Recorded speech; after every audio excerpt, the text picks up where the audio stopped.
I want this to probably be the last video for today.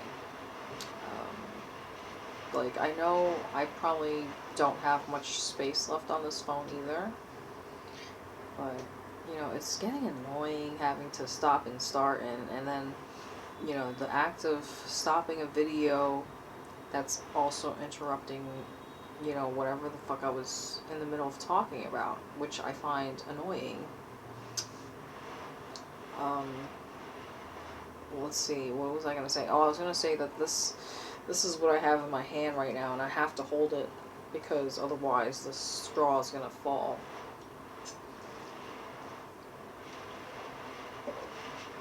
The reason why I'm telling you guys about all this stuff is because, you know, this whole food poisoning nonsense, it's starting to get to me. Like, what I'm saying is, it's making me question, like, is this really the right choice? Trying to like, settle in Cambodia. Like, I honestly don't think the food poisoning is going to, it could possibly get worse. So how am I supposed to deal with it? I'm going to do my best to try and just, like, hang out there for, you know, a year or 6 months, a year, because I want to try and save some money. But the whole food poisoning thing is definitely making me question my choices.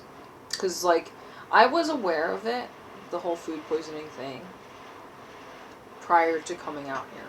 I was aware of it. But I just figured that, you know, my body might eventually adapt or acclimate. And that does not seem to be happening. So it's like I gotta do something different. Maybe, you know, and the thing is, my eating habits, I keep telling you that, well, you know, my time in Vietnam is limited. So I want to eat as much as I want, you know. And I mean, this is no secret, but it's pretty much a given. Like, it's like a known fact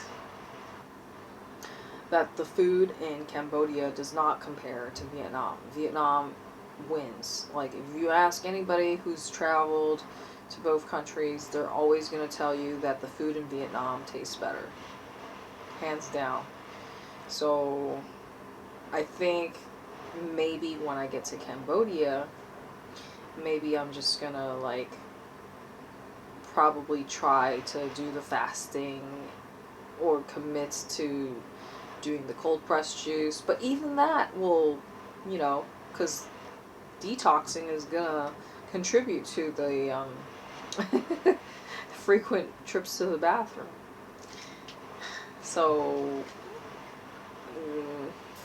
I'm really not sure how to handle this, you know, food poisoning nonsense. It's like, yeah, I told you there was a time since I've been in Vietnam, I think in this city area that I've been in so far, it got so bad where I was like, okay, I think I fasted for probably, yeah, that one day I told you guys that I fasted. And it was like pretty much like a little bit over 24 hours, but I mean, I did it. And the reason why I did it was because I just felt like I needed to probably give my system a break. So maybe I know I want to get into fasting more, right? Although technically you should really be fasting and praying. I'm going to tell you right now, I mean, because, you know, we all have different beliefs, and I do have a tendency to talk to myself, or talk to the dolls, or to my spirit dolls. But at the same time, um, I also have other spirits, because, I have spirit dolls in storage, right? So, and I don't, like, the thing is, I don't really want to, like, have a session, a talking session, like a chat group session with my spirits, unless if I feel like I have enough to talk about, because I don't want to just, like, have nothing to talk about. I don't know if that makes any sense. But then, like, with God,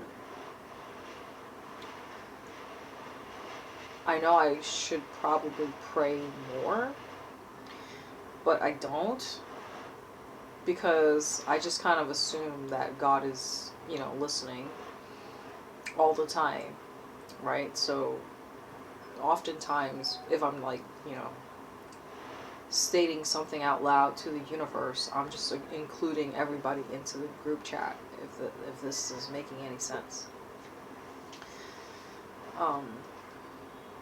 I don't know why I just decided to talk about that, because, like, I don't mind. I know I keep saying this, but I don't mind giving God free marketing.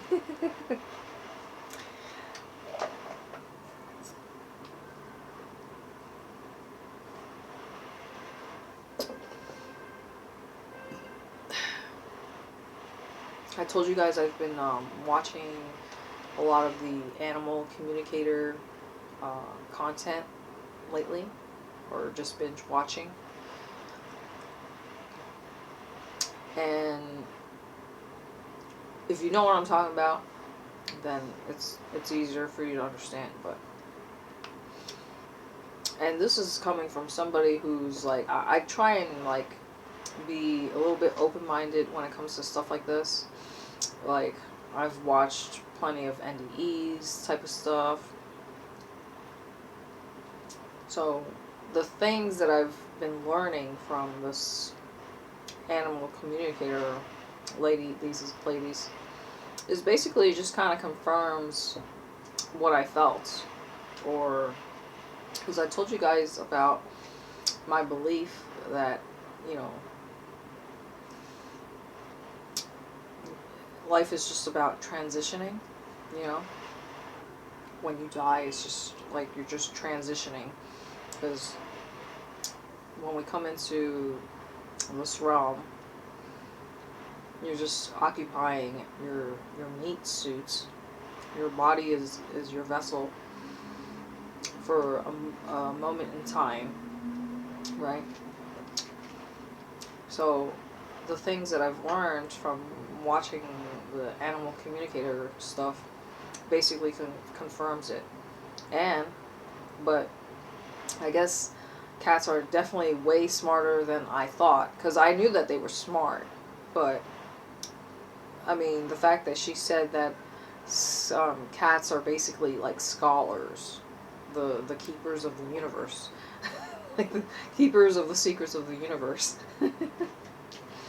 because they, like, travel through different dimensions and stuff.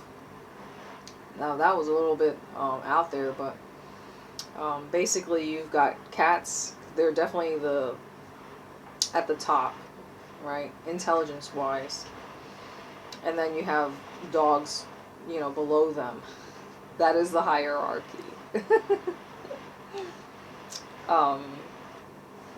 According to cats.